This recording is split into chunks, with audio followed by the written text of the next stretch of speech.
জি আসসালামু আলাইকুম। যে যেখান থেকে দেখছেন সবাইকে ধন্যবাদ। আজ কথা বলবো যে সাফাই গাওয়া। সুদূর সৌদি আরবে বসে মিস্টার মতিউর রহমান মাদানি উনি সাফাই গাচ্ছেন সৌদি সম্পর্কে। যাই হোক, সৌদি আরব ইহুদি দালাল কি আমেরিকার দালাল মানুষের হয়তো জানা নেই, কিন্তু এটা তো সত্যি যে সৌদি আরবের দালাল হচ্ছে মতিউর রহমান মাদানি। এটা তো পরিষ্কার বোঝাই যাচ্ছে। ওনার সাফাই গাওয়ার কি আছে?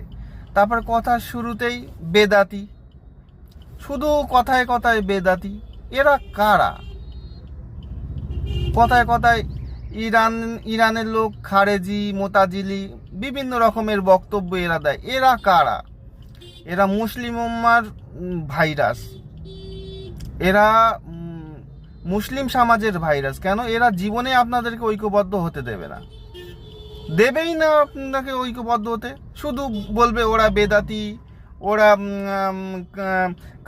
কাফের, ওরা মুশরিক, ওরা এই বলতে থাকবে, ফতোয়া দিতেই থাকবে।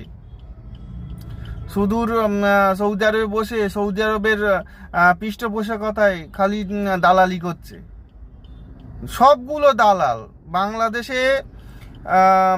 আপনার ওই মতিউর রহমান মাদানি, তারপর হচ্ছে আপনার রাজ্জাক বিন ইউসুফ, এবং এই ধরে বিভিন্ন যারা এরা আছে, এরা সবই দালাল, সৌদি আরবের দালাল। কারণ এরা সৌদি আরবের পৃষ্ঠপোষকতায় হচ্ছে আপনার ওটাকে কি বলে, যেটা হচ্ছে কিনা যেটা হচ্ছে ওয়াহাবি দালাল। এরা ওয়াহাবি সব, কিন্তু ওরা আপনার সামনে ওয়াহাবি বলবে না। কেন বলুন তো? ওরা বললেই তো ধরা খেয়ে যাবে। আবার নতুন করে মুসলিম উম্মার মধ্যে কিসের ভাগ? সবাই মুসলিম, এতে আবার মানে আলাদা সালাফি, আলে হাদিস, এরা এরা আবার কোন দল গঠন করলো? এই বিভিন্ন চার মাযহাবে 4 দল আছে, আবার এরা নতুন করে দল গঠন করে মুসলিম উম্মাকে ভাগ করে দিচ্ছে। এরা ভাগ করতে থাকবে, আপনাদেরকে ধ্বংস করবে এবং আপনাদেরকে বিভিন্নভাবে আপনাদেরকে, এরা হচ্ছে কিনা দালাল শুধু না, এরা হচ্ছে কিনা আখওয়ানি শয়তান। এরা হচ্ছে শয়তানের বড় ভাই।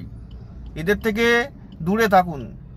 মুসলিম উম্মা মারা যাচ্ছে, মার খাচ্ছে, এদের কোনো মাথা ব্যথা নেই। শুধু বেদাতি, শুধু খারেজি, শুধু এই সেই নানান ফতোয়া। এরা সারা জীবন আপনাকে ফতোয়া দিয়ে আপনাদের মধ্যে লড়াই বাঁধিয়ে দিচ্ছে, কিন্তু নিজেরা সৌদির পৃষ্ঠপোষকতায় সৌদির দালালি করছে। জি, আপনারা ভালো করে খোঁজ খবর নেন, আপনারা খোঁজ পেয়ে যাবেন। জি, ধন্যবাদ সবাইকে। সুস্থ থাকবেন, ভালো থাকবেন, ঐক্যবদ্ধ থাকবেন।